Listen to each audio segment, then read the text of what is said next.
Jeremy, Mike, welcome to Mint. How we feeling? How we doing? Feeling good. Fantastic. Thank you for having us. Thank you for being on. We're at Eth Denver, end of Eth Denver right now. Give me a quick recap. What has Eth Denver been like? You guys threw a killer event. It's been good. It's been good. Yeah, we got the whole team out here. That line to get in was a bit ridiculous. It took 3 hours to get a ticket that I haven't used yet, but it's been solid. Just good to connect with the whole team out here. Yeah, Cool. definitely different than previous years. Like lot more people. Not quite as easy to catch all the things you wanted to catch. A lot more side events, which has been fun. A lot more FOMO, but really great seeing everyone. Always good to have an opportunity to kick with people, catch up with people, party with people. Yeah. No better experience than partying with people that you chat with and make friends with online. All right, let's dive right in, okay? Who are you guys? Give me a quick intro on yourselves, but more specifically, how did you get into crypto? We can start with Jeremy and then go to Mike.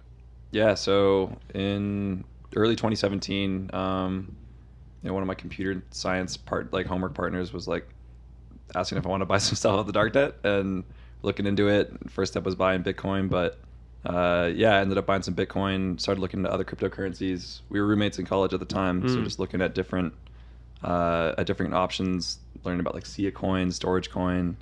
At one point, Mike was like, "What's this Ethereum thing? It's only $8 or 80 at the time. $80." April 2017. Wow. Yeah. I was studying, taking classes on distributed networks. Always been a big BitTorrent fan and fan of just like peer-to-peer technology generally. Come from a computer science background, so that was kind of our introduction to it. Went through that cycle, stuck around, learning about different projects, dabbling with development. But I come from, both of us are big SoundCloud heads. Definitely spent a lot of time in kind of golden era SoundCloud, finding a lot of new artists and diving into a lot of those different communities. I make music in Ableton, been DJing since like high school. Play a little bit of bass guitar, but What's your style of music? it's all over. I'll send you some after. Okay. But recently listening to a lot of house, more laid back stuff, some R&B, drum and bass, kind of all over. Nice. Mike? Yeah, I think for me, I bought Bitcoin in 2013, early on, just like $500, let it sit for a minute. And then like Jeremy was saying, I think I bought Ethereum on Coinbase April 2017, just as like, I had bought a little bit of Bitcoin and I saw it on Coinbase. I had no idea what it was, but I just, threw a couple $100 in. Went on a trip where I was offline for about 2 weeks and came back online, and that Ethereum went from $80 to $240. And so it was like a good chunk of money in a couple weeks. And so I think a lot of people get into the space through speculation originally. And that's how I kind of entered, and through 2017 just fell down the rabbit hole completely. Was completely enthralled and absorbed in Ethereum specifically. And this was my last year of school in Boston, and was kind of figuring out what I wanted to do. My major was in entrepreneurship and music after bouncing around a lot. And by the time I graduated, I'd pretty much committed, like I'm not going to not take a job in crypto. Sure. I'm going to work in crypto, whatever that is. So I got out of school, I moved out to Denver, and for a while, for a couple months, I would just scroll CoinMarketCap, click on every interesting project I could find, and go to the jobs board and reach out to somebody. Oh, no way. My background, like my education, isn't in product design, but we've been working on side projects for a minute, and I've kind of just always done, design work, whether it be for my music production, cover art, or, just side projects, trying to kind of flesh out, build my skills. And it was like probably 100 applications in that I applied to Coinbase for an internship. I got rejected, and I was kind of like at the end of the road. Like I think I was applying to places for 4 months. I still didn't have that much experience.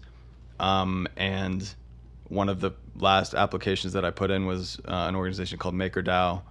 One thing led to another. I eventually got an internship. Shout out Henry, who hired me. Really put me on, and like I ended up working as a product designer at MakerDAO for 3.5 years, and it was a really just incredible experience, the ups and downs of that organization, and really just learning a lot about DeFi. Always knowing, like, again, like, produce music and DJ a little bit, and music had always been kind of the passion in the background. And I knew I wanted to build something, and also knew I wanted to build it in crypto. So it was all these kind of things happening at once. I was working as a product designer full-time in crypto, was making music, and, you know, working on side projects throughout the years, which we'll get into. But all that kind of combination of things happening in parallel led to eventually, you know, where we're at now. So how did you guys kind of butt heads then prior to Catalog? Was Catalog actually the first thing you guys started building together? So we met in school, Right. Sophomore year of college, and pretty early on started working on projects. I think we always wanted to build something. We had, we went through tons of things. We went through like subscription box ideas. We went through, we had a candle making era where we were like, making candles and labeling them, and just trying to like put stuff out there and make good things and see what happened. Candles. They were good candles. Were they? They were, yeah. We might have to bring them back at some point, some low-key catalog merch. Yeah, but we would brew them on our kitchen stove. It was great. It was an era. Candles are expensive to buy, but they're actually really cheap to make and not that hard. Oh. But yeah, we were very deep in SoundCloud world, you know, budding producers, but recognized a lot of the problems that SoundCloud had at sort of just a user interface and user experience level, and got the feeling that they weren't really listening to their artist or you know, power user communities. And from a lot of those frustrations, you know, aside from just the artists don't make very much money, from a lot of those frustrations, we set out to kind of build a better version of SoundCloud, and we're obsessed with this idea of micro tipping. So like, what if you could leave a small tip on every single song you listen to, or potentially to add a song to your likes, you give, you know, a pay what you want type of tip. And a lot of those, we started looking to ACH transactions for that kind of stuff. Turns out it was relatively expensive. You know, if you wanted to send like a 10-cent tip, you're paying roughly the same amount in just transfer fees. And that actually led us to, one, looking into cryptocurrency as an option, because back then, you know, transaction fees were less than a cent. Mm-hmm. And also just taking that idea and boiling it down a ton, because it was the first, you know, real major project that either of us had done. We had kicked around other business ideas through school, but none that really felt as important. And yeah, that led to our first sort of project after college called Loft Radio. It was a 24/7 beats radio, kind of taken after those lo-fi streams that you see on YouTube, where as an artist's songs came on, you could tip it in 25-cent increments, and 100% of the tip would go directly to the artists. So it's kind of our first experiment with music in Web3. We onboarded over 50 artists, got them set up with MetaMask wallets, paid out at the time, you know, in like late 2020, what was worth, you know, like $1,500 or something like that in tips. So nothing substantial, but got a lot of interest from people on the crypto side. We got a Metacartel grant. Shout out Peter Pan. Really cool experience talking to a lot of those folks. But when it came time to scale it up, we had this vision for creating, you know, multiple stations, not just one. Uh-huh. So stations for labels, for artists, for listeners, this kind of network that was tied in. And this infrastructure that we were built on wouldn't support that very well. So we took a step back, recognizing that while, you know, peer-to-peer payments are cool, it's certainly not the most interesting thing that you can do with Ethereum. Talked to a lot of artists in our circles, just about their experience with sites like Bandcamp, what worked, what didn't, what they wanted to see, what they didn't have. And a lot of those ideas led to an early version of Catalog that we built for the Seed Club and ETH Online hackathons in October of 2020. And that was a very different version of Catalog. It was based around artist tokens, kind of like staking those tokens on the artist to receive a share of their income. Pivoted away from that for a number of reasons, but then November of that year, you know, reworked the idea a bit, and then December onwards, I've just been building what is now Catalog today. Launched on March 9th, 2021. The rest is history. So what is Catalog? For those who don't know, Yes, quick one-liner. Sure. Catalog is a digital record shop and music community for artists to press one-of-one digital records, and for fans to discover, listen to, and collect their favorite music. Why do people want to collect their favorite music? So a large part of our own identities and forms of self-expression comes in things like the clothes we have in our closet, the books you carry on your bookshelf, the vinyl records that you have in your collection, or for some, just the songs in your Spotify library. Yeah. But these are all like integral parts of our identity. It's the kind of thing where you could walk into someone's home and take a look around, and without ever having met them, get a kind of an idea of who they are. And a large part of our digital identities is now moving in the direction of what you carry in your wallet. So collecting music has always been a part of self-expression. Mm-hmm. This is just the latest iteration of that. So when you guys have a selection of artists publishing one-of-ones, their fans and most beloved listeners collecting those, what does the curation process actually look like to get on Catalog, and what kind of artists are you guys actually looking for? That's a good question. I think early on, like, curation is really, really important in this space specifically right now, because music NFTs as a market is still relatively young. Sure. Our role looks more like a marketplace today, and what that takes is balancing supply and demand. While the collector interest for music NFTs is still growing, we don't want to, overdo the supply of artists that are coming onto the platform. I think the curatorial vision from the beginning was really, at the end of the day, just comes down to the music. How good is this music? And we work specifically with independent artists who aren't tied up in complex contracts that we can't necessarily work within the bounds and tools that we have available. So it's really like the music. We don't look at streaming numbers. We don't look at social media following. We want to put on new artists and undiscovered artists, as well as, maybe more well-established independent artists. And I think we value diversity of genre, diversity of geography, diversity of identity. All this is really important, especially, we're building what we hope to one day be a shared ownership catalog into a shared platform. Shared Co-ownership, yeah. Co-owned platform, right? Yeah. Co-owned by the community. And I think it's really important that we build up a diverse base of artists so that we're not accumulating all that ownership into a non-diverse group of people. I'm thinking about it because back in the day when vinyls came out, it feels very reminiscent to collecting a physical vinyl, right? Beyond being able to play it, you can show it off. Like, I own this. I've collected this, right? And I'm just looking up a stat right now, and it's like I searched up, are vinyl sales growing in the U.S.? And it says vinyl sales in the U.S. increased from 21.5 million units in 2020 to 41.7 million units last year, according to a 2021 report from MRC Data Billboard, media consumption company, whatever. And I've never collected a vinyl, right? So it makes you think, like, it's a new medium for a new generation to appreciate music and the collection process behind kind of owning a song that you feel so connected to. Despite actually needing to collect a vinyl to listen to the song, right? It seems like people still enjoy collecting these physical assets that kind of represent a song, right? Do you ever imagine with time music NFTs kind of dying down in terms of collection, just like vinyls did? And I guess, like, that question is also, like, pegged to, okay, technology happened, new forms of streaming kind of got introduced. But I guess, like, how do you imagine the future of, like, collection kind of looking like? Yeah, I think it largely depends on, like, the culture and experiences we create around music NFTs, and, whether the ecosystem can create value and create this new economy around collecting. I think there is a long way to go on one level, just on, like, the social value of collecting a music NFT, and I think that's really important. If there's not spaces to express yourself online through the music that you collect, then we're missing out on a pillar of value that should exist for music NFTs.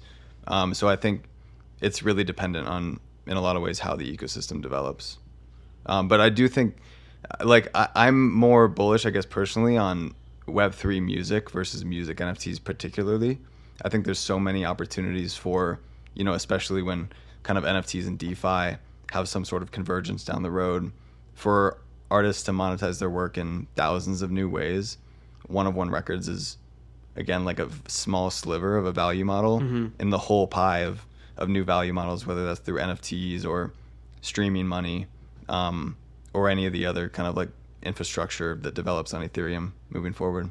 Yeah, I think it's worth noting that, collecting music in just its rawest form, while is one really important mission that we're on and a battle to be fought, that there, because of Web3 technology, it enables so many different like new, previously impossible types of models. And I think you can look to a lot of interesting use cases around like jam bands and other artists who have like cult followings that have found really creative ways to, kind of have a shared experience and supportive fan base that they can connect closely with, both digitally and in physical space. That are also just like very valid use cases. But yeah, music NFTs, like kind of a fuzzy word. People throw it around, and it can mean a whole slew of different things. It could mean music videos. It could mean, more like other collectibles that surround music. But the mission we're on is very focused around bringing value back to music itself. Yeah. What's up, guys? Adam Levy here. Sorry for the quick pause. I wanted to give some love to our 2 NFT sponsors that are making this episode a reality. They are Coinvise and Polygon Studios. On Coinvise, you can create a personal or community-owned social token on Ethereum or Polygon. Coinvise also helps you create incentives through token rewards and bounties, NFT business models, and bot integrations for Discord. Discover more today by visiting coinvise.co. Polygon Studios is the gaming and NFT arm of Polygon, who's focused on growing the blockchain gaming and NFT industry while bridging the gap between Web 2 and Web 3 gaming. The Polygon Studios ecosystem comprises highly loved blockchain games like OpenSea, Upshot, Avagachi, Zedrun, Skyweaver, Decentraland, and Decentral Games. If you're a gamer, builder, or NFT creator looking to join the Polygon Studios ecosystem, get started today by visiting polygonstudios.com. All right, back to the episode. I want to talk more about macro discussions. Okay, so what happens when somebody actually uploads the same song on chain? Like, how are disputes handled? Excuse me. Of course, we can look back and see which one was uploaded first, right? It's a given, but it's on chain now. Like, it's forever there. It could accumulate money, right? It could accumulate revenue that then is not associated with the initial person that uploaded the song. So how do you guys kind of think about that at Catalog and then the music industry on chain at large? So what you're talking about is largely an identity problem, which is not specific to music NFTs, but to the space at large. And it's also one of the main reasons why we've been curated. Or one of the many reasons we were curated at this time is that it's a very unsolved problem, even in Web 2 music, to prove that, hey, I am the original rights holder for this, and that person is wrongfully making money off of my music. Sampling has a whole gray area with that, but purely just, hey, I uploaded a Kanye song. It can be really difficult to, like, there's things you can do to look at like content fingerprinting and try to prevent that at a UI level, but ultimately, if there's nothing stopping someone from using permissionless tools to upload a Kanye West song and sell it. So with that in mind, I think that there's a lot of things that can be done in general to improve identity on chain. It's a different problem space to tackle. Right, but with regards to music specifically, we take sort of your standard run-of-the-mill steps with regards to like terms of service and identity verification on our end internally. But I think that's going to need to be improved as we hit scale. Yeah. Anything to add to that, Jeremy? I mean, Mike, excuse me. That's all good. No, I think that about hits it. I mean, it's a very difficult problem to solve, and like Jeremy mentioned, it's a problem that's pretty much just an extension of problems that exist today. Blockchain does not solve this, and until we have, I guess, more rigid decentralized identity systems, it's going to continue to be, a manual process. At least for us, I think there is an opportunity to decentralize this process and kind of give the opportunity or the responsibility of arbitration to the community to handle these things in a decentralized way rather than a core team. But again, that's an entirely complex and system and complex problem to solve. Yeah. For those less familiar with music, NFTs, and our artists kind of entering Web3 right now, they're overwhelmed with all the buzzwords and all the processes from MetaMask to uploading to minting, etc. A lot of them just understand streaming platforms, right? And when they come to catalog, they try to understand, okay, what is catalog and how do I kind of think about it from a bigger picture? I guess my question is like, do you guys see yourselves kind of like competing with streaming platforms to an extent? Like, let's say Spotify were to embed and create a feature where you can support the artist through micro tipping, for example, or collecting their song file itself, right? Do you see yourselves competing in that matter, or how do you guys kind of think about that from a big picture point of view? I think on a long enough time scale, we probably see ourselves competing with, major DSPs. Mm-hmm. I don't think that's, a scenario that we would hope for tomorrow. Yeah. I think that's actually a potentially nightmare scenario if streaming went away tomorrow. But I do think we need more robust systems. We need better developed infrastructure. We need education. And we just need more people participating in the space before we're kind of ready for that kind of scale. Yeah. It's an interesting balance to strike, because most of the time when you're at least at this stage in the game, when you're abstracting too much away from the user, it oftentimes means that you're taking some amount of sacrifices in terms of centralization or custodial wallets. If you're abstracting away gas fees, then you're on a layer 2, which some may be more trustworthy or will have more longevity than others. So yeah, we're in a tricky. The stage is still in its infancy, or the industry is still very much in its infancy, and it's always important, I think, to step back and remember that, hey, it's still kind of the first inning. We're in the sort of dial-up era phase of things, which is crazy to think about. It's exciting. Yeah. It's very much like a blank canvas that we all get a chance to sort of collectively paint. Yeah. And just endlessly grateful to be building in this space for that reason. Yeah. On that topic of infrastructure, do you think the music industry needs its own protocol?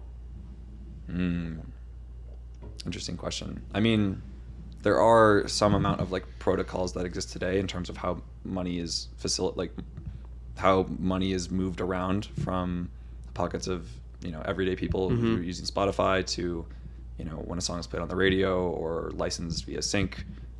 It's all has some amount of standards moved around, but admittedly they're pretty garbage. It's not very clear, or rather, like there's a lot of black boxes where money gets lost and people are always having to chase things down. Putting a lot of those movements on chain is undeniably, I think, a net positive for musicians. Getting paid instantly and transparently would be a huge step forward, and there's a lot of cool companies working on stuff like that today. But to sort of broad strokes generalize, it's, I think, difficult to say that there's any one sort of proven way to monetize music. We're doing things one way in a catalog, and I think there's no shortage of possibilities there. So in terms of a protocol for music in Web3, it feels like there's going to be many rather than just sort of one overarching standard. Yeah. What do you think, Jeremy? Mike, excuse me. I'll leave it there. Leave it there. So do you think the end goal of all this is to kind of build a trustless music industry? Because there's a lot of human error throughout the day-to-day, from assigning rights to contracts to the DSPs and associating royalties to people. The list goes on and on of just like different human error and touch points that kind of get many people screwed over. Would you agree the end goal is to create a trustless music industry? And when you even hear trustless music industry, like what does that really mean? It's like two questions kind of thing. Yeah, trustless feels obviously very important. It's like a ethos. It's a big part of the ethos of Web3 generally. Like philosophically, it's something that we should all strive for in the tech that we're building. I think a big part of that is owning the tools that you use in your day-to-day, so that we don't have to trust that SoundCloud has our best interest at hand, but that we can actually, if they do something that we don't like as users, that we can have a say in that, and are incentivized to act in everyone's best interest. I would say that like the term gets thrown around a lot, even in the context of like permissionless. And in permissionless systems, like I was saying earlier, I can go and upload a Kanye West song and sell that. And if there aren't the right checks and balances in place, I'm going to make money off of that. Yeah. And probably someone high up is going to, like, the music industry has a long history of suing or buying out disruptive technologies. And I think this is absolutely no different. So to do things trustlessly can enable doing things too trustlessly, I guess, or too permissionlessly can open up a lot more risk for platforms like us. And I think taking an approach that's more akin to like, say, like the Pirate Bay or like Audius or something like that, something that is truly, unable to be stopped, that is immutable, is a step in that right direction. But I don't know, it's a nuanced topic. Like the more permissionless tools that you have, the more powerful things you can do. And some people might use that as a tool, and some people might use that as a weapon. So there's also a huge responsibility when building this space to, make sure that people are,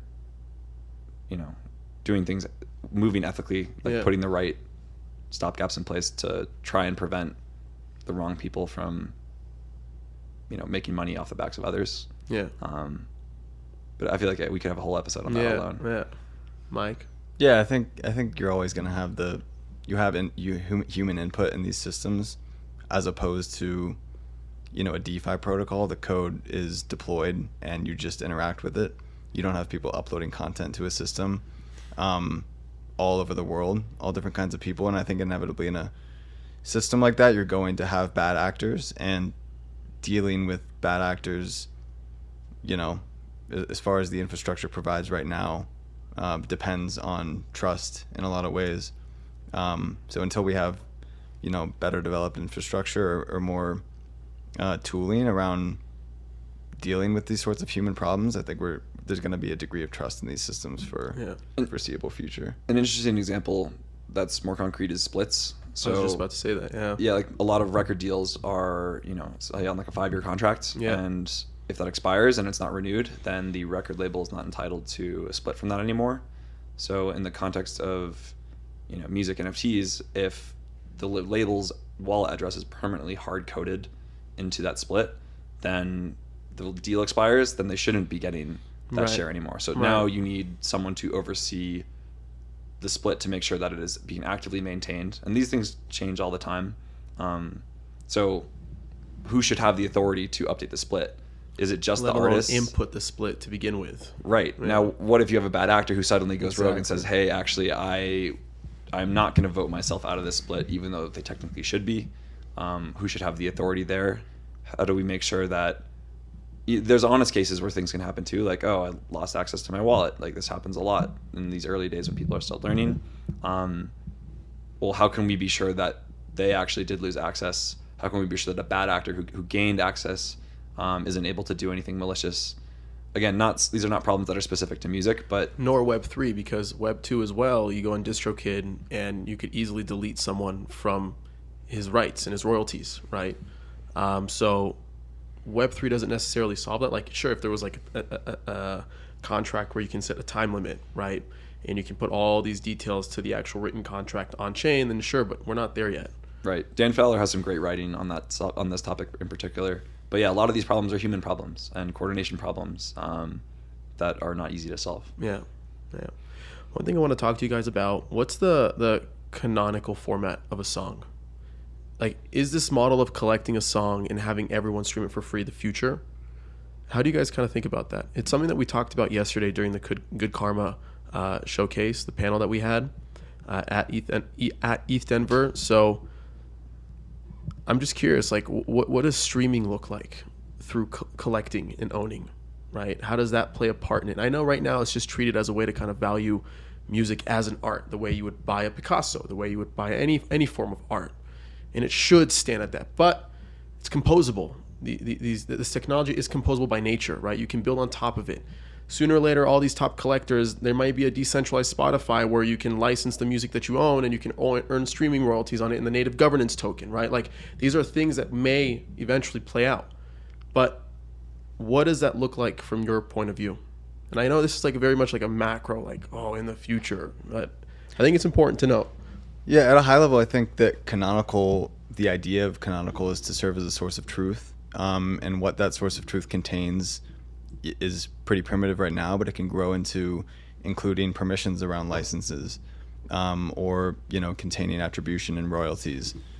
So just to have that one-of-one source of truth, of which, not to say one-of-ones is the sole value model, but one of one serving as that canonical version that you can look to for any other value models or composition that you might do on top of that. So you build, for example, we saw with BPM Bot, which was a Discord bot built on top of Catalog Records originally, hosted Club BPM in Discord, invited a bunch of people, sold tickets through their BPM token.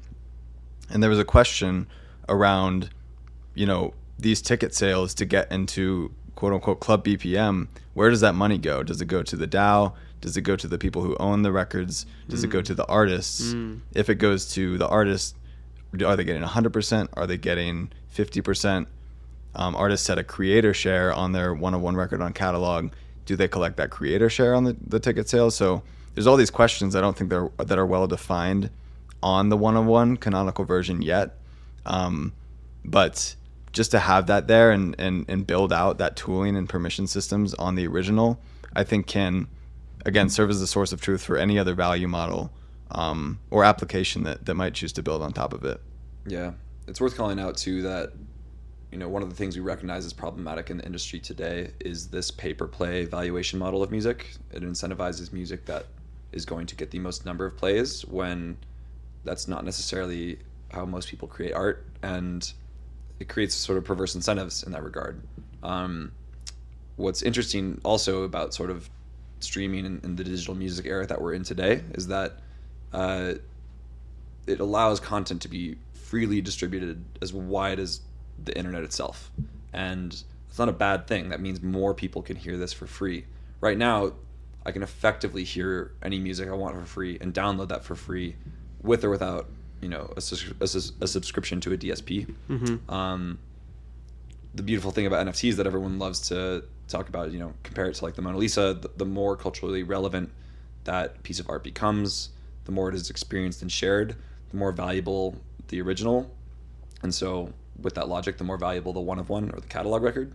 I think for a lot of artists, it is the case that someone would value that original more than that artist would ever get from streams from that single song, but that might not always be the case. Maybe some songs, while correlated in value for the one-of-one to their streaming numbers, might not have that same balance. But ultimately, there's no shortage of possibilities for ways artists to monetize it in Web3 native ways, and those are the things that I think we're most interested at Catalog. And so having one-of-ones as sort of the source of that, like Mike was talking about, makes for an interesting proposition. Yeah, and shout out Holly Herndon and Matt Dryhurst on the per play valuation model idea. I think they really helped kind of like seed that idea into the culture and popularize the idea that this value model is singular and it may work for some artists, but it is not the way that we should be universally valuing music.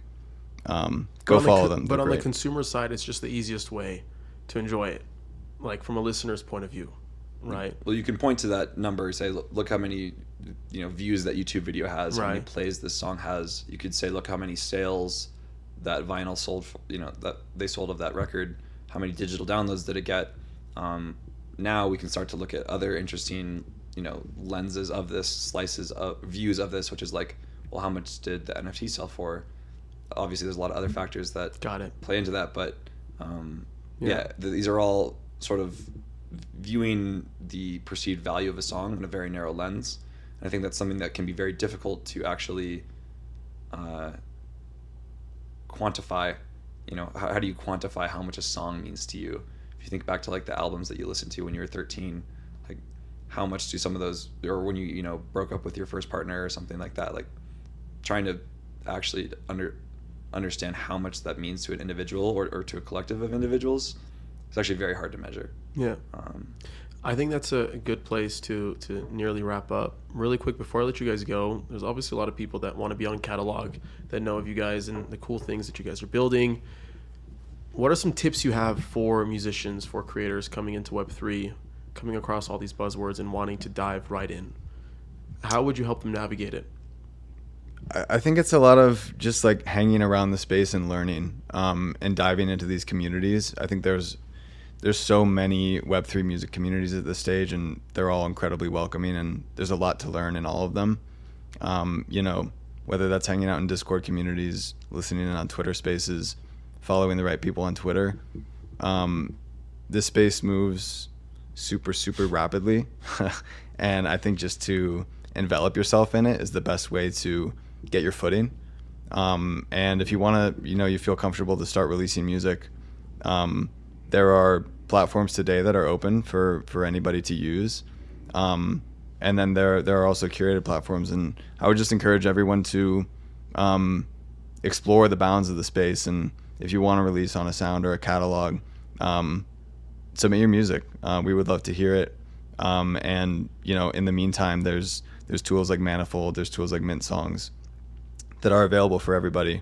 But really, the only answer is just to get involved and dive in. Amazing. Guys, I think that's a great place to end off. Where can we find you? Where can we find Catalog? Show the details. We are at Catalog.works on both Twitter and Instagram. My Twitter is at JZSTERN. I'm on Twitter at Mckain _. And also, if you go to Catalog.community, that'll take you to our Discord.